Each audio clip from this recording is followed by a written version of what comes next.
Bien, en esta parte de la grabación, ¿sí? Dejé de proyectar. En esta parte de la grabación vamos a ver el ejemplo de la ONG Médicos Sin Fronteras, ¿sí? Kaiser, dado el modelo conceptual, ¿sí? Permite, ¿está grabando? Sí. Kaiser permite, dado el modelo conceptual, tiene la opción de finalizar el modelo y empezar a hacer automáticamente el siguiente modelo. Pero tiene algunas cuestiones conceptuales diferentes a quizás como lo vemos acá. Sobre todo no es tanto lógico, sino el modelo siguiente que vamos a ver la próxima clase, con lo cual no lo usen y háganlo a mano, ¿sí? Hagan una copia de este, como hice yo, y vayan resolviendo a mano los cambios que haya que hacer, ¿sí? Acá tenemos un atributo compuesto, que es dirección, en la entidad alojamientos, un atributo polivalente, que es teléfonos, en la entidad voluntarios, ¿sí? Un atributo calculado, en la entidad voluntarios, un atributo derivado, como decimos acá, atributo calculado o derivado, ¿sí? Que es la cantidad total en la entidad voluntarios, y teníamos una jerarquía en voluntarios, total y exclusiva, ¿sí? Son las cosas que tenemos que resolver. Y tenemos algunos ciclos. Bien, entonces, ¿cómo queda lógico? El atributo compuesto, yo elegí, en este caso se hubiera podido concatenar la información, porque tener, pero bueno, supuse que podríamos buscar en algún lugar algún alojamiento por calle, por código postal, ¿no? Entonces decidí dividirlo, o separarlo o descomponerlo en sus atributos simples y estos que formen parte de la entidad alojamiento, ¿sí? Ciudad, número, calle, piso y departamento y código postal, que era lo que tenía acá en el atributo compuesto de la entidad alojamientos. Después, con respecto al atributo polivalente teléfonos, no me queda otra sí que dividirlo en atributos simples. En una, que crear, perdón, a crear una entidad nueva, ya estoy cansada, crear una entidad nueva. En este caso supuse que es 1-1 en vez de 1N, porque se supone que el voluntario va a tener un celular y yo me voy a dedicar, no sé si decía celular, ¿qué decía del voluntario? Cada voluntario, teléfonos, no me decía si era celular o no, pero yo supuse que en este caso, como me tengo que comunicar con el voluntario, ¿sí?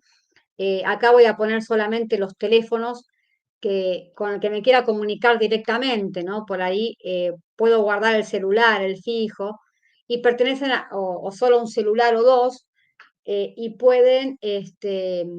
pertenecen al único voluntario. Se supone que son personas que están en otros países, por lo tanto quiero tener un número que realmente sea de cada voluntario y que no lo comparta para... Es lo que supuse yo. También me pueden decir, bueno, por ahí le dan un teléfono que lo comparten varios voluntarios en un lugar, por lo tanto acá es 1N, no aclara exactamente cómo se maneja el tema de los teléfonos. Por lo tanto, yo puse 1-1, puede alguien poner 1N porque digan, bueno, hay varios voluntarios que van a compartir un teléfono celular o varios porque son propios del lugar en donde están trabajando, ¿no? Entonces, bueno, puede ser 1N. Esa fue mi suposición en ese momento. Ahora se me ocurrió la otra. Cualquiera de las dos es válida. Acá porque no dice nada. Se supone que eso uno lo charla con la persona usuaria del sistema que me va diciendo qué es lo que quiere, ¿no? Pero bueno, en este caso se pueden suponer las dos cosas porque son enunciados recortados, son documentos de requisitos recortados y falta información. Con respecto a los atributos calculados, lo único que me interesa, por ejemplo, vamos a ver algunos ejemplos, vamos a pensar cómo lo decidiría yo. Cuando hablamos de una factura, ¿no? La factura tiene un monto que se calcula por la sumatoria de la cantidad por los precios, ¿no? De la factura. Algo similar les va a pasar entre el plan y las cuotas, ¿no? La cuota del auto era el monto más el interés, algo así, no me acuerdo. Por lo tanto, eso se calcula una sola vez y se consulta mucho. ¿Cómo decido yo si dejo o no dejo un atributo calculado? Tiene que ver también con cuestiones ya de cálculo y con la eficiencia y la eficacia y con cuestiones computacionales y el costo computacional, ¿no? Si hablamos, por ejemplo, de la cuota del concesionario, que era, creo que era el monto más el interés, algo así. Yo ahí lo calculo y lo dejo, y lo guardo, porque lo calculo una sola vez y lo más probable es que yo tire informes de las cuotas de los planes de pago de los clientes. Por lo tanto, si cada vez que va a ser un dato muy consultado, por ejemplo, una factura, hablemos de facturas, ¿no? Que se almacenan. Tenemos que el monto de la factura es la sumatoria de la cantidad por el precio de cada uno de sus renglones, ¿no? Yo compro, por ejemplo, 2 paquetes de yerba a 1.000 pesos, es 2.000, después sumo, hago el acumulado, sumo. Un paquete de azúcar, 1.500, el total de la factura es 3.500, ¿no? Eso lo calculo una sola vez cuando cargo la factura en mi sistema y lo consulto mucho porque yo quiero saber las ventas que tuve en el día, quiero saber cuánto gané en la semana, cuánto gané en el trimestre, cuánto gané en el mes, cuánto gané en el semestre, cuánto gané en un año. Por lo tanto, si cada vez que yo voy a hacer esa consulta tengo que hacer el cálculo del monto de cada factura, mi sistema se va a pasar mucho más minutos calculando de lo que sería lo eficiente, que un dato que lo calculé, la vez que facturé, lo guardé y no lo toco nunca más, pero lo consulto mucho, tiene sentido de que yo esa redundancia la tenga, ¿sí? Que tenga. ¿Por qué redundancia? Porque yo la puedo hacer a través de un cálculo de otros atributos al monto de la factura, ¿sí? Entonces, está totalmente controlada porque yo cuando cargo la factura lo calculo una única vez y lo guardo. No tengo un costo de andar toqueteando esa información calculada. Y tiene mucho más, y me reduce mucho el costo de consulta. Como yo ya lo tengo, si tengo que saber lo que facturé en el día, en vez de ir a hacer, sumar, calcular primero el monto de cada factura y después sumarlo, directamente ya sumo los montos de las facturas del día y es mucho más rápida la respuesta. El costo computacional es menor, ¿sí? En el procesador y demás, y en memoria ROM, ¿no? No, RAM, ¿cuál era? Ay, qué mal, soy informática, la volátil en la olla, nunca me... Bueno, La la RAM memoria o RAM, la volátil. volátil. Bien, alguien que me ayude. Eh, Bien, ¿quedó claro? En cambio, si por ejemplo, un mal ejemplo que no se guarda la edad, que es un calculado, es la fecha de hoy menos la fecha de nacimiento, por ejemplo, Twitter, las redes sociales y demás, lo guardan, porque si vos tenés menos de 13 años no podés tener una red social, o al menos la gran mayoría. Entonces, suponiendo que yo la guardo, es un dato que lo tengo que calcular todos los días, o también el monto de una cuenta corriente de un banco. Entonces, ¿cuál es el costo? ¿Tiene sentido que yo lo calcule todos los días o lo calcule cuando me consultan? Vayamos al monto de una cuenta bancaria, ¿no? En una cuenta bancaria es algo que cambia todo el tiempo, porque todo el tiempo tengo movimientos de crédito y débito en una cuenta bancaria y encima se consulta mucho, ¿sí? Entonces, tengo que tenerlo calculado, pero se van marcando hitos, ¿no? Por eso, bueno, hasta, no sé, una vez por semana yo sumo todo lo que ingresó en la cuenta, el resto todo lo que salió y tengo el monto. Y a partir de ese monto, lo que me pregunta día a día lo voy calculando en tiempo de ejecución, ¿no? Se hace algo intermedio. Con la edad, por ejemplo, podría decir, bueno, no la voy a calcular todos los días, porque todos los días hay gente que cumple años. Cuando me pregunten ese dato, por algo en particular, eh, lo, lo calculo. o lo calculo cada tanto y bueno, va a quedar desactualizado, pero no sería lo ideal, ¿sí? Entonces esas cuestiones de decisión tienen que ver con cuánto me cuesta calcular ese atributo derivado o calculado y cuánto lo consulto. Extremos, ¿no? La edad y el monto de la factura, o el salario o el monto de una cuenta de banco, que bueno, yo voy marcando hitos hasta saldos parciales, ¿no? Y a partir de ese día, no, lunes, los domingos que está menos operativo el banco, o vieron que dice a veces está poco operativo, que está caída la página del Open Banking, calculo, ¿no? O en tiempos que está menos operativo el sistema, ¿no? Calculo ese monto parcial, ese saldo parcial de la cuenta y a partir de ahí, todas esas consultas, a partir de ese monto voy sumando y restando todos los movimientos. ¿Sí? Son cuestiones que van a depender de cuánto me cueste computacionalmente el cálculo y cuán consultado sea o no. ¿Se entiende? Acá tengo la cantidad total de horas, ¿sí? Yo siempre digo que en esta instancia del modelo lógico, a veces es mejor dejarlo, no decidir ahora si lo saco o lo dejo, eso lo valorará el DBA cuando realmente yo tengo el modelo físico en un DBMS, le tiran consultas todo el tiempo los usuarios, y ahí decido, che, acá estoy gastando un montón de tiempo al Pepe teniendo este dato calculado que no me sirve, o lo calculo y lo guardo porque me resuelve un montón de problemas en una cuestión de respuesta, ¿no? De eficacia y de eficiencia, la respuesta correcta en el menor tiempo.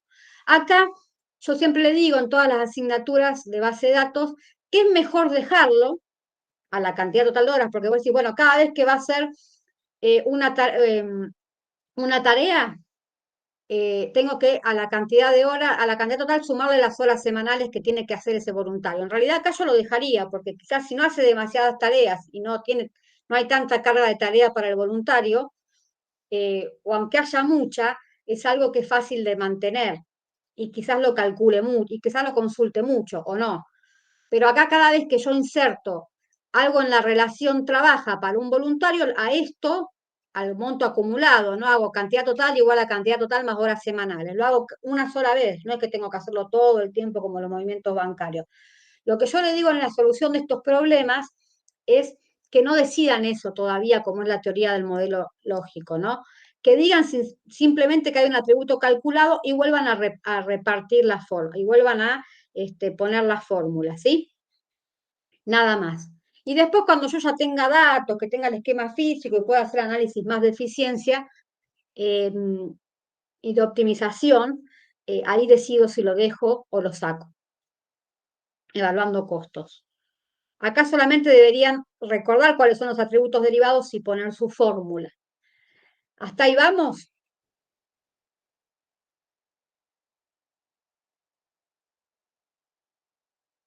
¿Alguna duda hasta ahí? No, no. Bien. Con respecto a la jerarquía total exclusiva, es muy sencilla. Ambas tienen atributos. Una, además de atributos, tiene relaciones, que es médico. La hice muy sencilla. Usé el caso, no me acuerdo qué caso usé. Total exclusiva, ¿sí? Dejé todo. Bueno, acá le puse es un con un guión y es un con dos guiones porque no pueden llamarse iguales, pero a mí me gusta más que diga es un solo porque es una jerarquía. Entonces, bueno, usé esa opción porque me interesa realmente sí tener separados lo que son los médicos de los civiles, en este caso tiene sentido. Tampoco tiene sentido matar al padre porque tengo que poner atributos y dos relaciones recursivas, replicar dos relaciones, replicar atributos, encima una es recursiva, y quizá los jefes de un voluntario no sean solo médicos, sino también algún civil o viceversa, hay que ver, no está bien claro. Se supone que quizás los jefes, pero bueno, como no se sabe si los jefes de médicos son solo jefes o los de civiles son solo civiles o se puede estar mezclado, era confuso, ¿no? Porque no solo los jefes de médicos iban a ser médicos y no solo los jefes de civiles quizás sean civiles, por lo tanto, matar al padre no era una opción. Eh, Matar a los hijos no, porque tiene sentido tener diferenciado, y más en Médicos Sin Frontera, quiénes son los médicos y quiénes son los civiles, obviamente. Por eso decidí este caso. ¿Se entiende?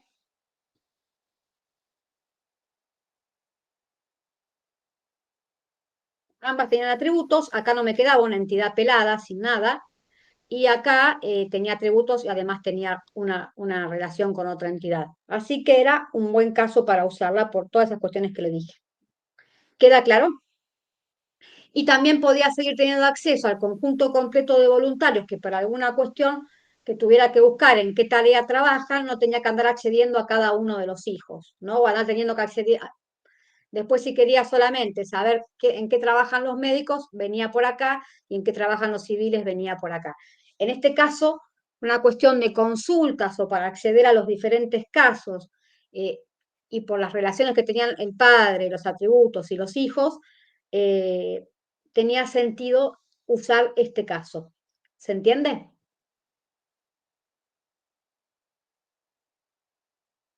Sí, Bien. Y rápidamente, que no se lo vamos a pedir, pero se los voy a contar como para que quede constancia, de los ciclos. Acá tenemos un ciclo grande, que es todo este, sin contar la relación trabaja, este que está por acá. Tenemos estos dos ciclos pequeños y este ciclo. Un ciclo tiene que ver como con un loop. Acá vengo por una entidad y vuelvo a la entidad. Salgo por una entidad y vuelvo a la entidad. Empiezo en tareas y vuelvo a tareas por las relaciones. Acá empiezo países y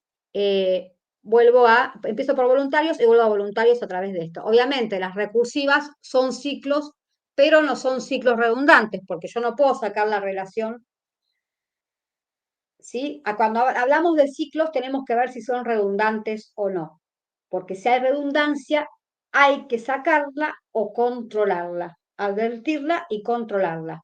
Una relación recursiva, obviamente, es un ciclo, pero no es redundante, porque si la saco, pierdo información. ¿Sí? Si saco la relación son jefe, me quedo sin saber quiénes son jefes. Una relación recursiva es un ciclo, pero no es redundante. Cuando también hay un ciclo que involucra las relaciones es-un de una jerarquía, tampoco es redundante. Acá no pasa, pero si médicos y civiles estuvieran relacionados, habría un ciclo, pero no es redundante porque involucra a una jerarquía. Y no puedo sacar nada porque pierdo información de la herencia. ¿Sí? O pierdo información de la relación entre médicos y civiles. O sea, cuando hay una recursiva o cuando hay una relación, las relaciones es de una jerarquía y alguna de las hijas se relaciona entre ellas, no es recursivo, no es un ciclo redundante. Ahora, ¿qué es la redundancia en un ciclo? Que yo puedo acceder a la misma información por cualquiera de los caminos, ¿sí? Acá todos los ciclos que hay son no redundantes, porque la información que hay por los dos caminos es diferente. En la teoría van a haber ejemplos de ciclos redundantes. Tiene que ver con la cardinalidad también y con la acción. Yo acá tengo, por ejemplo, este ciclo. Voy a explicar dos sencillamente para que entiendan, pero no se lo vamos a pedir. Simplemente para que sepan que cuando hay un ciclo tienen que ver si es redundante o no para controlar, ¿no? Yo digo, todos los voluntarios trabajan en tareas. Voluntarios y voluntarias trabajan en tareas, ¿sí? No todos los voluntarios o voluntarias coordinan. Por lo tanto, por este camino yo tengo una información de coordinación y por este camino tengo la información de trabaja. Son caminos de información diferentes. Si yo digo esto es redundante y saco coordina, me quedo si pierdo información. O si saco la relación trabaja, no todos los empleados que trabajan en una tarea la coordinan, por lo tanto pierdo información. Y más decía el supuesto semántico, que no se podía modelar, que decía que el voluntario que coordina una tarea no necesariamente tiene que trabajar en ella. Con lo cual, si yo digo, bueno, sacar a la relación trabaja solamente para aquellos voluntarios que coordinan, no es cierto, porque quizás si no la coordina, no está trabajando en esas tareas, ¿sí? Por lo tanto, la información es disjunta, son conjuntos que la intersección es vacía, por lo tanto, que el camino de información es diferente por ambos caminos, entonces pierdo información. Si yo, por ejemplo, acá tengo los voluntarios que viven en países, en esos países se hablan idiomas y los voluntarios hablan idiomas, por ejemplo, hay países donde se hablan más de un idioma, ¿no? el hecho de que viva en ese país, obviamente va a hablar los idiomas que se hablan en ese país, pero quizás habla más idiomas de lo que los idiomas que se hablan. Nosotros vivimos en Argentina, ¿no? Hablamos español, ¿sí? Por lo tanto, por este camino sabemos que si vive en Argentina, va a hablar, en Argentina se habla lengua española, ¿sí? Por lo tanto, es obvio que la relación entre voluntario y habla idioma, el español va a estar. Pero también va a estar el inglés, también va a estar el francés, también va a estar el alemán, ¿sí? El italiano. Por lo tanto, este conjunto de información es diferente a este conjunto de información. Si yo saco esta relación, porque digo, bueno, el voluntario vive en un país, ahí se hablan varios idiomas, son los idiomas que habla. Esta la saco. Pierdo información, porque quizás el voluntario habla más idiomas de los que se hablan en su país de origen o en el que vive, ¿sí? Por lo tanto, pierdo información, ¿sí? ¿Se entiende? En la Sí. teoría hay un ejemplo de un ciclo redundante, vayan a mirarlo, como curiosidad, no se lo vamos a pedir. Vamos a pedir atributos compuestos, atributos polivalentes y jerarquías. Resolución de esos 3 puntos, nada más. ¿Sí? ¿Quedó claro? ¿Alguna duda? Bien. Rápidamente enumero las tareas para esta semana. Ro, si ves que me equivoco en algo, me decís. Sí, acá estoy atenta. Bien. Voy a poner la camarita un poco y me voy a sentar lejos, a ver si puedo lograr estar quieta, ahora que no explico tanto. Bien. Eh, esta semana tenemos la semana 7.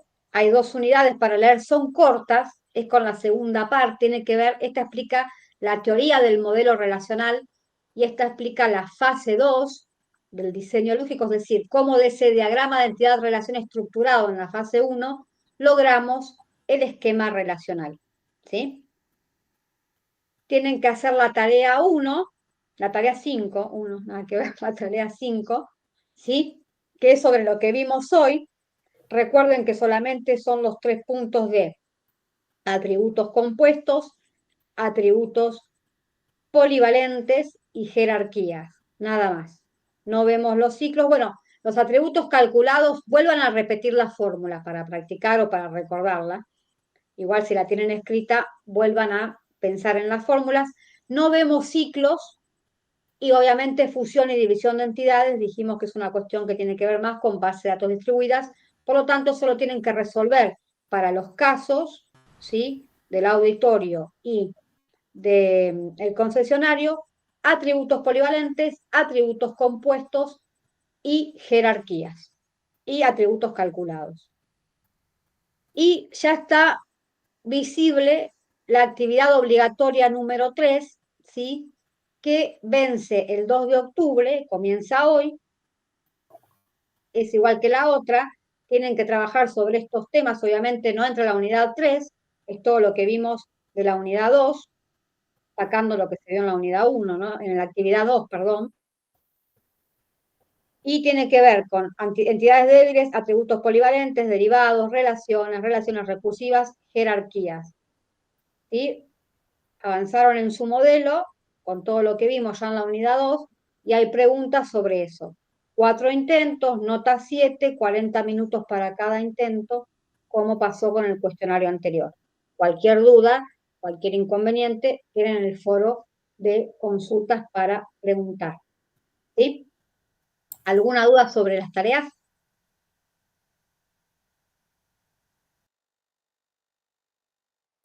No. Después, obviamente, van a estar, cuando yo les suba el video, las tareas se las voy a poner de manera formal en el foro de avisos para quien no mira los videos. Sí, Nahuel, el lunes hay clase virtual. El cronograma, clase 8. Sí, porque antes habíamos puesto que había clases que no eran, iban a ser asincrónicas, pero ahora, por una cuestión de que es mejor por ahí juntarnos y que quede grabado para quienes no pueden estar, es más rico el hecho de estar un ratito de manera sincrónica. Bien, Y vamos a ver la fase 2, digamos lo de la unidad 5, pero para entender lo de la unidad 5 hay que haber leído la unidad 4. ¿Sí? Bien. Bueno, dejo de presentar, dejo de grabar. Y alguna duda que tengan.